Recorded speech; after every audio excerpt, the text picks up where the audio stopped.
The note said, "Darling, I hate to tell you this way, but I've run off with your roommate. Signed, your fiancé." Oh, I sat down and cried. What else could I do?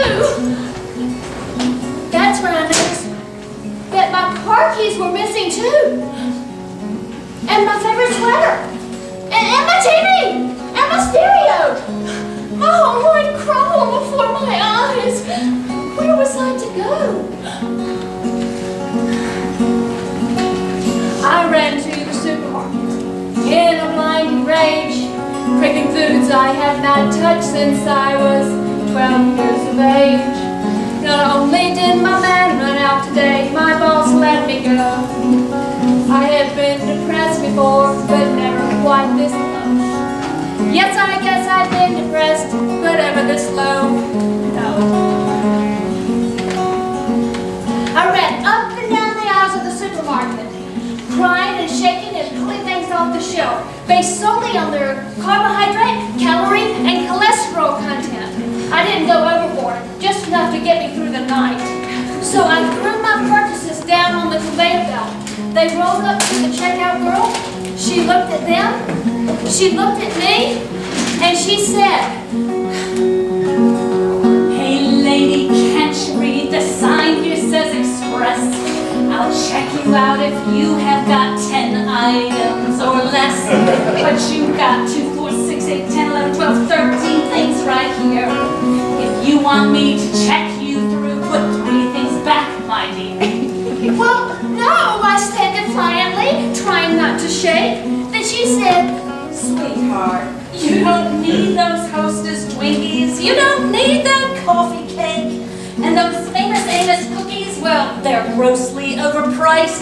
Put 3 things back. Those are the rules. I'm asking you real nice." But I just couldn't. So she said, "Well, then just put like some frozen pizzas or this box of pudding on a stick. Why, just looking at all those calories makes my stomach want to flip." But I refused to back down. She refused to check me through. The line behind me was growing longer and angrier too. Yes, the line behind me was growing longer. There was pushing and shoving and shouting and cursing too. "Look, I'm not trying to make trouble," I said to her, but I'm having the worst kind of day. See, today I lost my job, my car, my TV, my stereo, my favorite sweater, my roommate, not to mention my fiancé. But she shook her head and shouted, 3 things have got to go. Those are the rules." "Oh, please, please, please, please, please," I begged. But she said, "No." "Please, please, please, please, please, please, please, please, please," I begged. But she said, "No." She was enjoying the power trip of it all. Then all the other cashiers in solidarity shut down. Sudden empty silence was an eerie, spooky sound.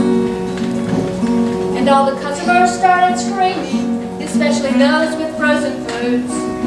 The manager came running. He was in an ugly mood. Yes, the manager, he came running. He was ugly, so was his mood. Now, I tried to explain to him about my job, my fiancé, my car, but he didn't give me half a chance. He just said, "Who the beep do you think you are? My whole store is paralyzed all because of you. Manhattan is going hungry because you won't follow rules. Yes, Manhattan is going to starve tonight. All because of stupid, selfish, solipsistic you." I didn't know what that meant either. I didn't know why he was using such a big word on me, but it was because he really hated his job as store manager. He would just sit in the back room all day reading the dictionary and then taking the "It pays to increase your word power" test in Reader's Digest magazine. This has nothing to do with the song, but since it's a play, I did a little character development.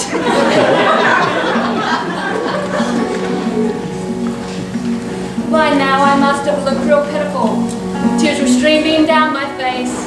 He was not moved, he did not think mine was a special case.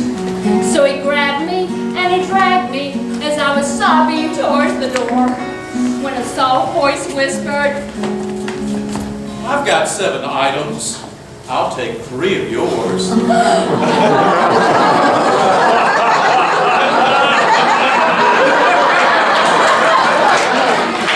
and I looked at the handsomest man I've ever seen.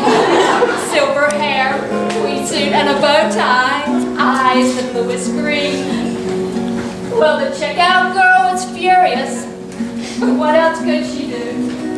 She checked all of our items and he said, Let me carry them for you. He did. He carried all of my items. He even paid for mine too. And he carried them up to my apartment. And he put them down on my table. Well, he put them down on the ironing board that I use as my table.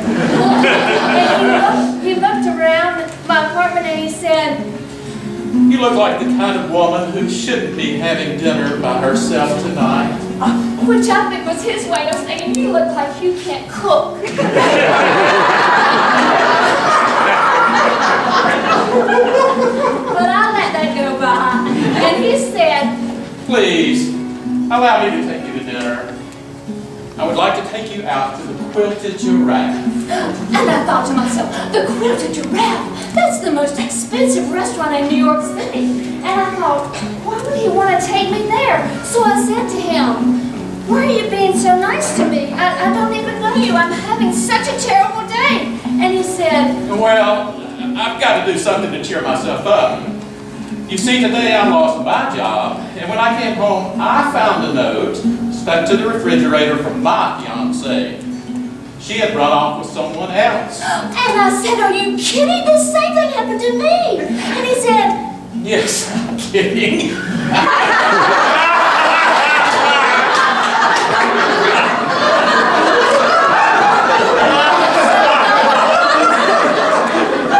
he's so bad sometimes. So much. But he did make me laugh. So I thought, okay, I'll go out to dinner with him. I'll eat that food I can't pronounce. I'll drink that expensive wine.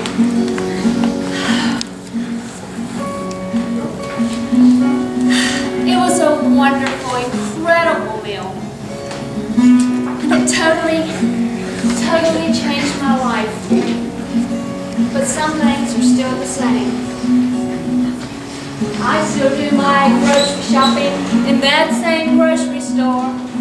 But you won't find me standing in the express line anymore. 'Cause I no longer shop for 2. 1, I shop for 2, you see. Today my doctor tells me I'm shopping for 3. Yesterday I get the good news. I'm shopping for 3. I think the song will be over here, but there are a couple of loose ends, and since this is a play, I've written another act. Remember my fiancé and my roommate, they stole my car?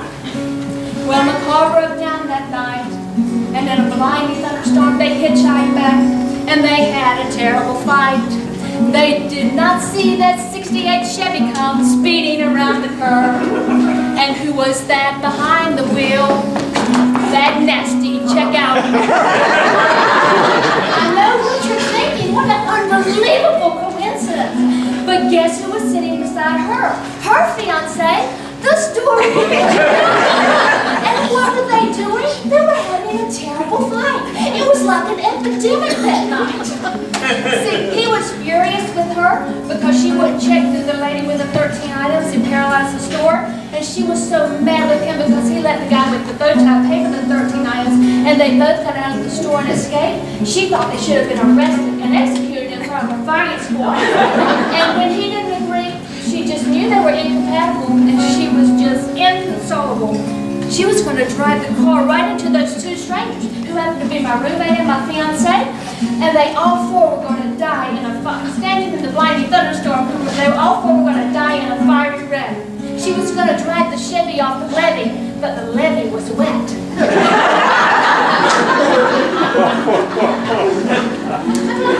In truth, that's how I would have ended this song in my younger, more unsophisticated days.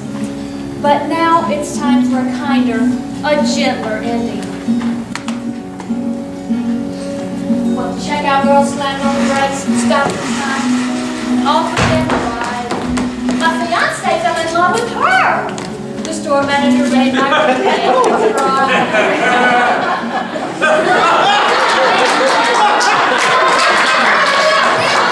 Oh God, he's slobbering.